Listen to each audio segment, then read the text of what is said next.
Monsieur le Président de l'Assemblée nationale, Monsieur le Premier ministre, Mesdames, Messieurs les membres du gouvernement, chers collègues. Monsieur le Premier ministre, le 27 décembre dernier, devant cette même Assemblée, vous promettiez aux Sénégalais, à travers votre déclaration de politique générale, des lendemains qui chantent. Le jour suivant, le 28 décembre, vous avez imposé, sans débat ni vote, le budget 2025. Ce budget reflète votre appréciation de la situation économique et sociale du Sénégal, selon les meilleures informations à votre disposition et, en principe, avec la contribution des meilleurs experts du pays en la matière. Or, moins de 2 mois, et le rapport de la Cour des comptes plus tard, vous voilà sur le point de jeter ce budget à la corbeille pour appliquer un plan d'austérité drastique. L'agenda 2050 semble mort-né, place au classique plan d'ajustement structurel que vous appelez pudiquement pacte national, puisque vous voulez le nommer pacte national de stabilité. Dès lors, la question qui se pose est simple. Ignorez-vous l'état de sinistre économique et financier du pays au moment de confectionner le budget 2025? Ou alors, aviez-vous choisi sciemment de présenter des projections sans rapport avec la réalité? En d'autres termes, pourquoi avoir perdu 11 mois sans prendre des mesures significatives de redressement des comptes publics, sachant que dès votre arrivée au pouvoir, vous aviez formulé des réserves fortes sur l'état de la nation? En effet, une volonté réelle d'assainissement des comptes se serait manifestée par une loi de finances rectificative dès le premier semestre 2024. Je vous accorde que la situation dont vous avez hérité est compromise, mais vous avez contribué à aggraver la situation. Par exemple, vous avez trouvé un déficit initial dans la LFI 2024 de, si je puis dire, seulement 840 milliards. Vous y avez ajouté votre propre contribution à ce déficit en le dégradant de 1522 milliards supplémentaires, ce qui l'a porté à 2362 milliards. Monsieur le Premier ministre, dégg naa la léegi nga wax ci wàllum réduction train de vie de l'État. fa ma njëkkoon xalaat ni foofu ngay tàmbalee mooy fonds politique yi nga xam ne da nga waxoon yow di dafa araam. Lu araam dañ ko war a teggi ci saa si, surtout bu ñu naree jàkkaarloog Sénégalais yi laaj leen nañ leen def effort. Ndax góorgóorlu gi nag moom lu mu war a dégg ci sa kàddu mooy ceinture bi seere woon na ko ba mu nar a dagg na ko gën a seere. Weerum koor bi nar a ñëw moom weerum koor 2020 mars 2025 bi ay at lay durer. Donc dafa mel ni waa ji ne woon man li may naan sàngara la waaye bu duggee ci sama biir day nekkaat meew. Fonds politique bi dafa araan waaye man mun naa ko lekk. ci noonu agence yi nga xam ne da ngeen ko tàmbale woon régime bi fi jàll ak lu mu yées ba mu ñëwee rek dafa supprimer ay agence naam yokkaat na ko. Lu tax tàmbale woon dès 2024 wàññi agence yi waaye mercredi bu ne ngeen nommé ba léegi ngeen ne doog a gis ni que réew mi attanu ko.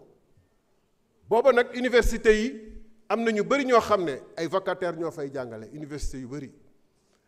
Booba yéen a ngi recruter ay chargés de mission alors que am na ay médecins yu taxawal ci réew mi.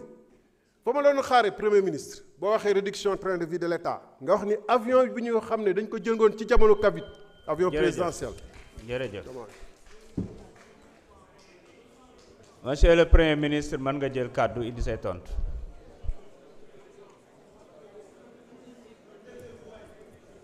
S'il vous plaît. Nañu wéyal déglu bi. Merci beaucoup. Je pense que dans les interpellations de l'honorable député Thierno Alassane Sall, il y a beaucoup d'amalgame.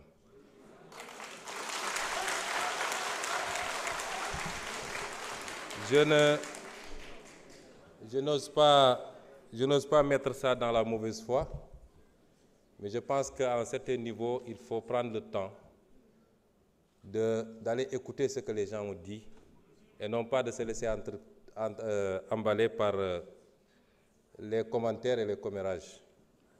Je n'ai jamais dit que tel fonds était haram. J'ai dit que la caisse noire, je voudrais après que vous ayez le temps d'écouter par vous-même. J'ai toujours dit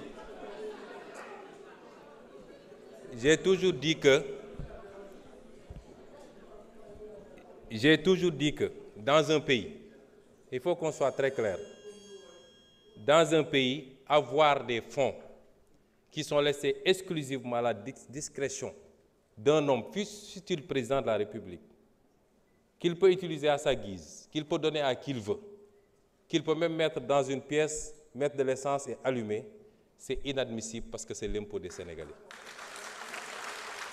Par contre, dans tous les pays du monde, et même dans ceux qu'on appelle les plus grandes démocraties, il y a ce qu'on appelle les fonds secrets, qui permettent de régler des situations qu'on ne peut pas afficher publiquement et qui font l'objet d'un encadrement. Et en étant député ici, et en étant dans l'opposition, j'avais fait même des propositions sur cet encadrement-là. Et cela correspond à la vision de PASTEF qui sera matérialisée dans la gestion de ces fonds secrets. Parce que nous respectons toujours nos engagements, nous. Et nous, au moins, on a pris ces engagements, vous ne les avez jamais pris. Ça veut dire que vous auriez largement joui des fonds politiques, comme vous avez joui du régime de Macky Sall pendant des années sans avoir jamais dénoncé.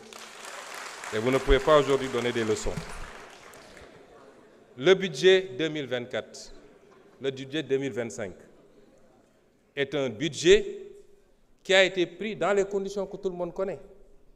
C'est un budget à minima qui a permis au moins de sauver cette année budgétaire, de ne pas être face à un blocage à la date, à l'échéance.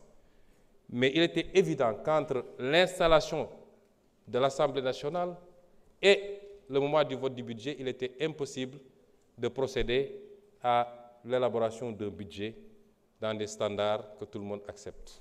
Et c'est pourquoi nous sommes en train de travailler à la loi de finances rectificative que vous appelez, qui sera celle qui sera réellement conforme à notre programmation. Et austérité, c'est vous qui l'avez dit. Nous ne sommes pas dans l'austérité.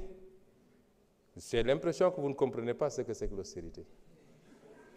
Nous ne voulons pas que le pays s'arrête malgré la situation difficile. Nous voulons aujourd'hui travailler malgré tout, en faisant des efforts sur nous-mêmes, à dégager des marges budgétaires qui nous permettent, tout en continuant à respecter nos engagements, aussi bien par rapport à la dette intérieure que par rapport vis-à-vis de nos engagements internationaux, de pouvoir avoir des marges budgétaires pour lancer le programme Vision 2050. C'est de ça qu'il est question. Et ça, ce n'est pas de l'austérité. Parce que nous sommes très conscients que la plupart des pays, quand ils sont confrontés dans cette situation, le premier réflexe, c'est de tomber dans le piège de l'austérité. Nous ne sommes pas dans ça. Nous sommes dans le réaménagement qui nous permettrait, tout en tenant compte de la situation catastrophique dont nous avons hérité, de faire les bons choix en rationalisant la dépense publique et en dégageant des marges qui nous permettent, dès la semaine prochaine même, dès les jours à venir, de commencer à lancer le programme, que l'économie ne s'arrête pas, que l'investissement ne s'arrête pas et que nous puissions continuer à produire de la croissance, indépendamment de la croissance qui peut provenir des secteurs qu'on connaît habituellement, notamment le pétrole et l'agriculture. C'est ça qu'on est en train de faire. Ça, ce n'est pas de l'austérité, M. Thierno Alassane Sall. Et donc, il faut réviser et revoir un peu ces notions.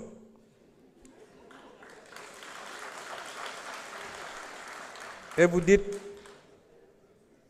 que nous sommes restés 11 mois sans prendre de mesures. Ah non. Durant ces 11 mois, on en a tellement pris des mesures correctives. Mais il se trouve que quand vous arrivez, vous héritez d'un État. Vous lancez des travaux. On ne se lève pas pour dire je rationalise telle agence, j'enlève, etc. On fait des études pour être sûr que les choix qu'on va faire sont les bons. Un État, c'est assez sérieux. Et durant le temps de ces études, il fallait continuer à faire tourner l'État comme on dit. Et il fallait mettre des gens à la place qu'il faut pour qu'ils travaillent. Parce qu'il n'est pas question aussi qu'on laisse des gens qui ne partagent pas notre vision, qui ne comprennent pas notre combat, continuer à vouloir piloter des directions générales stratégiques ou des agences où on a besoin aujourd'hui de nous installer dans la vision 2050. Et le temps de faire ce travail, effectivement, on a mis ce qu'il faut. Ce qu'il faut saluer, et vous devez être le premier à le faire, c'est d'avoir le courage de dire, nous ne subirons pas la pression du militant, nous ne subirons pas la demande militante, et nous allons faire les réformes qu'il faut. Quitte à dire à un directeur général sur 3 que nous sommes désolés, mais le pays n'a pas besoin de cette responsabilité pour le moment. C'est ça le courage politique. On aurait fait comme tout le monde, comme vous avez fait quand vous étiez au pouvoir, on allait laisser les choses telles quelles et même créer de nouvelles agences. Monsieur Sall, quelquefois, il faut savoir applaudir, c'est bon. Ça ne vous enlèvera rien. Vous ne pouvez pas vous inscrire dans la critique gratuite, c'est pas bon. Les initiatives sont salutaires et saluées par tout le monde, mais dites gongo et puis c'est fini. Je vous remercie. jërëjëf njiitu jawriñ yi